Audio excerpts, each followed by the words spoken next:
Do you love your wife? Yes. Right? Prove it.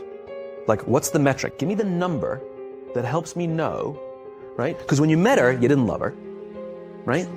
Now you love her, right? Tell me the day the love happened. It's an impossible question, right? But it's not that it doesn't exist. It's that it's much easier to prove over time, right? So all leadership is the same thing. It's about transitions. So if you were to go to the gym, right? It's like exercise, right? If you go to the gym and you work out and you come back and you look in the mirror, you will see nothing. And if you go to the gym the next day and you come back and you look in the mirror, you will see nothing, right? So clearly there's no results, can't be measured, so we quit, right? Or if you fundamentally believe that this is the right course of action and you stick with it, like in a relationship, I bought her flowers and I wished her happy birthday, and she doesn't love me. Clearly I'll give up. You know, that's not what happens. If you believe there's something there, you commit yourself to an act of service. You commit yourself to the regime, the exercise. You can screw it up. You can eat chocolate cake one day. You can skip a day or two. You know, it allows for that. But if you stick with it consistently, I'm not exactly sure what day, but I know you'll start getting into shape. I know it. And the same with the relationship. It's not about the events. It's not about intensity. It's about consistency, right? You go to the dentist twice a year, your teeth will fall out.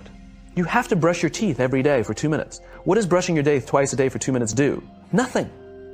Unless you do it every day, twice a day for 2 minutes, right? It's the consistency. Going to the gym for 9 hours does not get you into shape. Working out every day for 20 minutes gets you into shape. So the problem is we treat leadership with intensity. We have a 2-day offsite, we invite a bunch of speakers, we give everybody a certificate. You're a leader, right?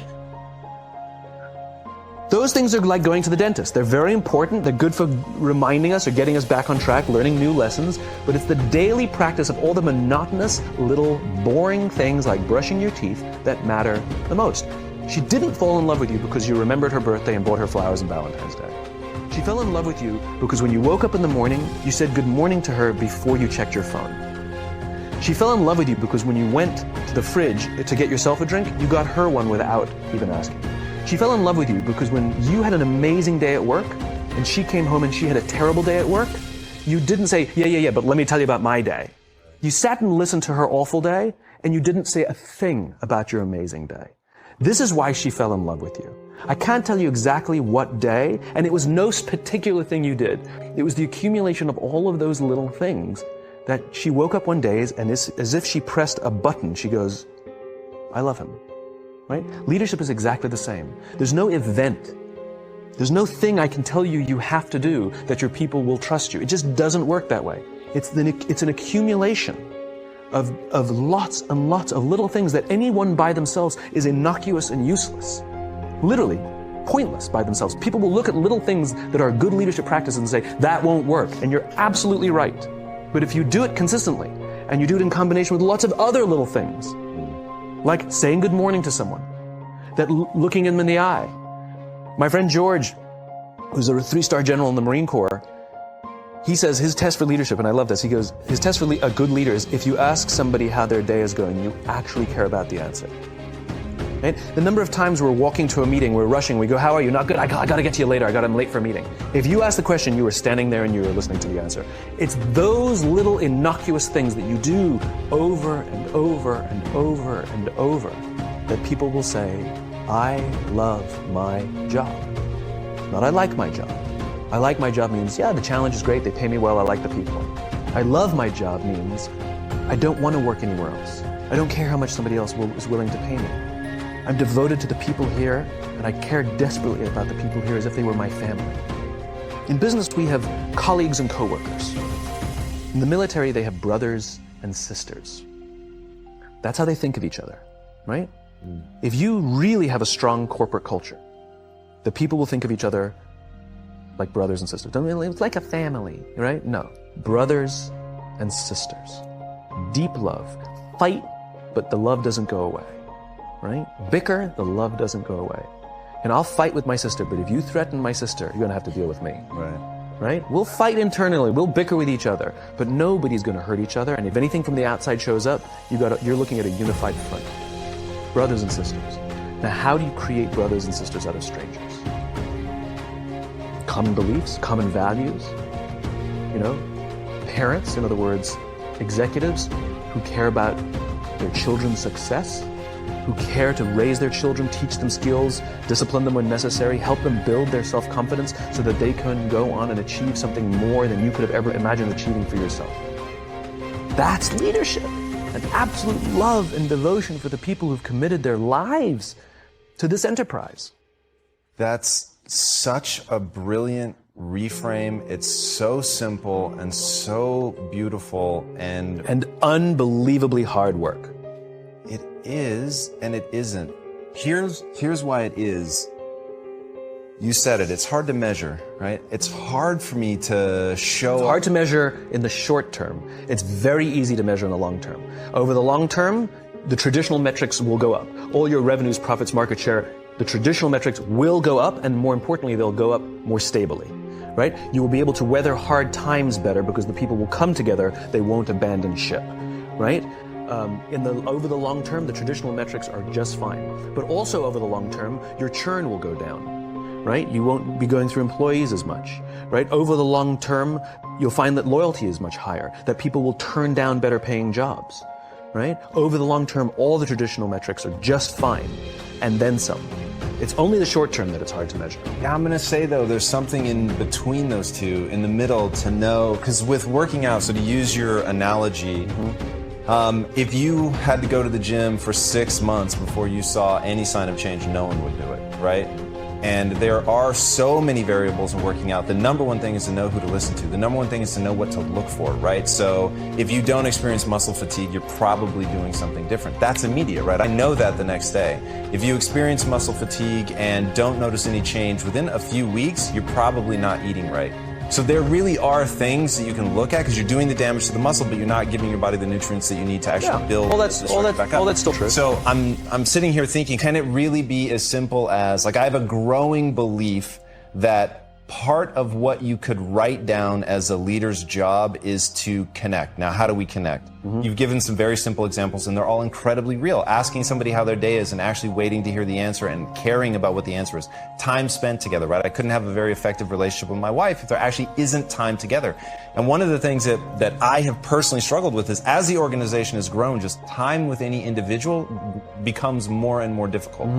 And so then you start focusing on, okay, wait, it's just about creating the environment. But as you lose touch with the real sense of, like, I know this person and I can see when they're having a bad day, and really leveraging, like, what we have as humans, and this is why your teachings are so powerful, is you wrap it in the truth of the human experience. You wrap it in how humans really connect, like looking at each other, sensing that, like, hey, this is either hitting or it's not, like, all of that stuff is super, super real. And as an organization, to be able to find ways in that middle ground where it's like, I'm pretty sure this is working, and I really believe in it at a macro level, but I just want to know, because there's so many paths, right? And you could nudge sort of one way or the other to create something that, and maybe it's as simple as, here's one, I am using this right now.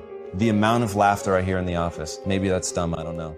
But I'm really doing it. And I really think all day, like, how much laughter have I heard today? And I feel like when everyone is making really taking an effort to connect with each other, to provide empathy and all that, there's a lowering of people's defenses, and just a sort of natural outpouring of that is joking around. And so you hear this laughter bubble. And when things get really tense and stressful, I literally feel like you could have a decibel meter and just feel it coming down. I mean, look, it's a human thing. So just as you know how your body feels after a good workout, and you know how your body feels after a big greasy meal, you know that one is good for you and one is not, despite what it may taste like. And that's the problem with short-term gains, right? They feel really good in the short term. So we're highly trained social animals. We're highly adapted social animals. We can feel social awkwardness, and we can feel when things are going well. We can sense it. You say you have this sense of laughter, around the office. Like, we don't walk around with blinders. We're like I said, we're made to do this. That's why we can assess if somebody's trustworthy or not. That's why we keep our walls and we're like, yeah, his results are great, but I wouldn't trust him, right? As opposed to letting down your, like, I trust her for anything. I trust her with my kids, my money, anything, So we're highly attuned animals, and so we're good at sensing it. But I will say there is a caveat to your metric of laughter, which is a decent one, is that scale breaks things, right? In human beings, as I said before, we're not made for populations bigger than about 150-ish. It's called Dunbar's number. Robin Dunbar, a professor from Cambridge University, theorized that we cannot maintain more than about 150 close relationships. And the way he defined a close relationship is, if you're at a bar with a bunch of friends and somebody comes in, would you ask that person to join you or not? And it's about 150 that we would ask them to come join us. And if you think about the reason, that actually makes perfect sense, which is there's two limiting factors. One is time. If you only gave 2 minutes to every person you know, you'd make no close friends. And the other one is memory. You just can't remember everybody. And so this is where leadership becomes very, very interesting. Because if you have a company that has a lot of people, 5, 6, 7, 800 people, 1,000, 2,000, 5,000 people, clearly you can't know everyone. And clearly as a CEO, like, I care about every single one of my people. You don't even know. Some of the people you work for who work for you are bastards. You don't care about them, right? So it's a nonsense statement, right? But what you can say is, I desperately care about the people whose names I know and whose faces I recognize. And I care desperately about my leadership, and I instill in them every day that I will give them the tools and I will take care of them with one purpose and one purpose only, that they will take care of the people in their charge. And I want those people to take care of the people and instill in them that they take care of the people in their charge. And then by the time you get down to the masses, where the actual 1,000 exist, because of the seniors it's like 20, right? Where the real 1,000 exist, they feel about 150 of them can look to one of their direct leaders, to one of their direct managers and say, that person cares about me. That's our boss, that's my leader. Not the leader, it's the CEO. That's my manager, my boss, my leader. Sometimes you get fired, sometimes you get in trouble, sometimes you'll lose your job and the next guy will get all the credit. It's all true. And the courage to do the right thing in the face of overwhelming pressure, only the best leaders have that courage. Only the best leaders. And here's the folly. Courage is not some deep internal fortitude. You don't dig down deep and find the courage, right? It just doesn't exist. Courage is external. Our courage comes from the support we feel from others. In other words, when you feel that someone has your back, when you know that the day that you admit you can't do it, someone will be there and say, I got you. You can do this. That's what gives you the courage to do the difficult thing. It's not going off to an ashram by yourself somewhere for 4 weeks and coming back and finding the courage. It's not what happens. It's the relationships that we foster. It's the people around us who love us and care about us and believe in us. And when we have those relationships, we will find the courage to do the right thing. And when you act with courage, that in turn will inspire those in your organization to also act with courage. In other words, it's still an external thing. That's what inspiration is, right? I'm inspired to follow your example. But those relationships that we foster over the course of a lifetime will not only make us into the leaders we need to be and hope we can be, but they'll often save your life. They'll save you from depression, they'll save you from giving up, they'll save you from any matter of negative feelings about your own capabilities, your own future. When someone just says, I love you, and I will follow you no matter what.